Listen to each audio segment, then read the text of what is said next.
Hey guys, Jonathan Johnson with the Johnson firm right here in Lake Charles, Louisiana.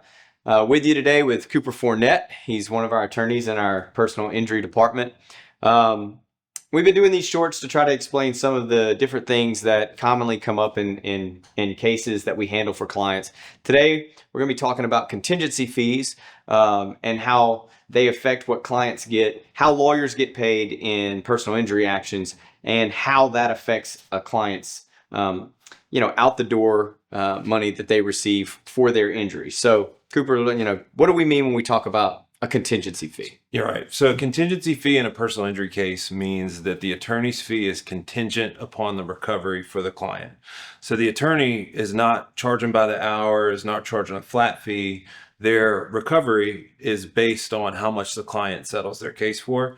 The attorney does not get paid unless the client is simultaneously closing their case and getting a check in their pocket. So we see those ads all over the place say, "Hey, we don't get paid unless we win." That's what they're talking about, right? Exactly. And so when a client comes in for a family law matter or maybe a criminal defense matter or to do a succession or something like that, they normally have, like we've heard, retainer fee, or we've talked about those, where the client has to put up some funds to hire the attorney. Your clients, our clients that are involved in injury cases, they don't have to pay any money to engage our services, right? Correct. Okay. A personal injury client at the Johnson firm will not have to come out of pocket for anything to hire us. Okay. So so let's talk about it. All right, you go through the case, you have the treatment. We've talked about treatment in some of these other videos that we've shot, and your case concludes, and there's $100,000 recovery. Okay, so how is the contingency fee applied? How is the case kind of closed up, and the client get what they have coming to them? Right. So at the end of any personal injury case, there's going to be a disbursement sheet that shows total amount recovered, attorney's fee, which is going to be 1/3 of that, and then case expenses and outstanding medical bills. So our firm takes care of making sure any medical bills that were incurred related to the injury are taken care of. Any health insurance liens that might be out there are paid.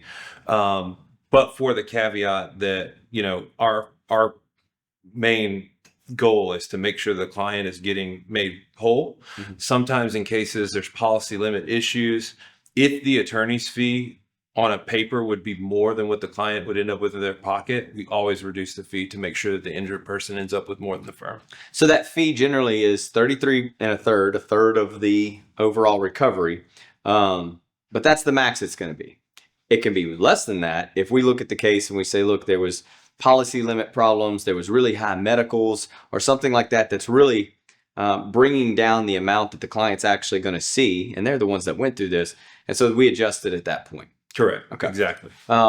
So what other types of things come out of, you talked about that disbursement sheet, which I'm going to say at the top, it says, hey, $100,000 recovered.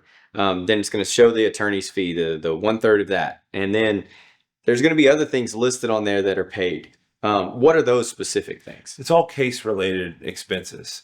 So in certain situations, we have to hire experts, or clients have to undergo depositions that we have to pay for. There's filing fees for the lawsuit.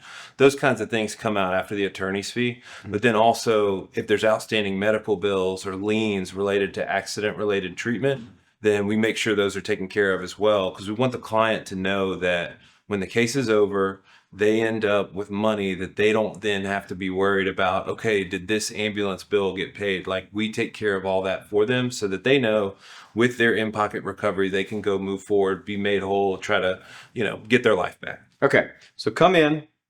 There's no financial responsibility of the client up front. They don't have to pay any money to engage our services.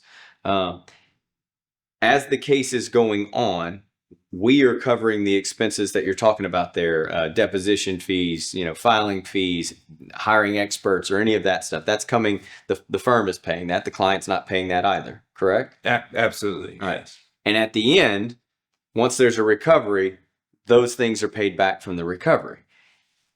What happens if there's no recovery?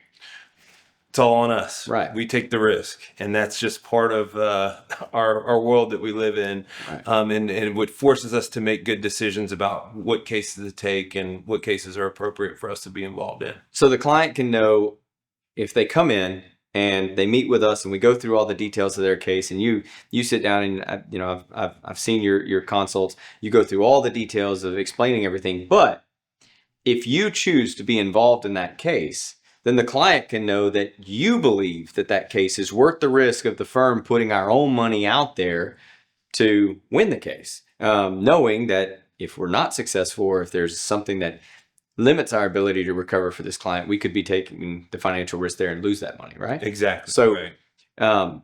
Very easy point of entry for clients. And this, contingency fee, or these claims that, hey, we don't win unless you give, those all mean the same thing. So when you see that out there in the world of lawyer advertising, which we know there's a lot of that, that this is exactly what that means. And so clients can kind of take this, and you go over all this when you meet with clients, right? Absolutely, yeah. And the goal is that someone who's already been in an accident, already facing an injury, already facing life-changing circumstances, is not going to be burdened further by having to pay an attorney by the hour. That's why the Supreme Court allows us to do contingency fees, so clients can get good quality representation without having to be further put into the hole. Yeah. And the last thing I want to say on this is the reason that you do that disbursement sheet, that's for transparency. That client is going to see exactly what the lawyer is charging, exactly what expenses have been paid, exactly what medical bills have been paid. And they're going to actually see the checks that, hey, you still have an invoice owed for some treatment that you got. We're paying that out of this right now. And they're going to see all of that explained on one document at the conclusion of their case, so they know exactly what was recovered and how much of it's going in their pocket, and the difference between the two, where that went and what it went to. And most of the time I'm presenting that to the client before we settle, Sure. when we're even considering settling. And I'll go so far as to show them the checks that are getting sent to the provider, so that they know, like, okay, all these bills are getting taken care of. Yeah, I've been in those meetings too. And when a client, when there's a potential settlement on a case, or if there's more for settlement, run that disbursement sheet and give it to the client so they can make that informed decision as to whether, hey, is this a settlement that you want to reach? Is this enough? Because they kind of have control over that, right, as to whether or not they accept the offer that's made or not. And so they get to see, okay, all my medical bills are going to be paid. The attorney's fees are this, the costs are this, and this is how much is coming home to my family in the event that I accept this offer. So they get all of that information before they even have to decide, hey, yes or no, I'm ready to turn my key on this settlement. Exactly. Yes. I want my clients to be fully informed, have a transparent process, so that they're making the best decision for them in their case. Okay. Anything else they need to know about contingency fees? I think that covers everything. Yeah. Okay. Hey, we appreciate you watching that video. If you have other questions about other legal topics, check out our website, johnsonfirmla.com, or our YouTube page. We put out material all of the time in the areas of family law, personal injury, and criminal defense. We really appreciate you checking us out. Thanks so much.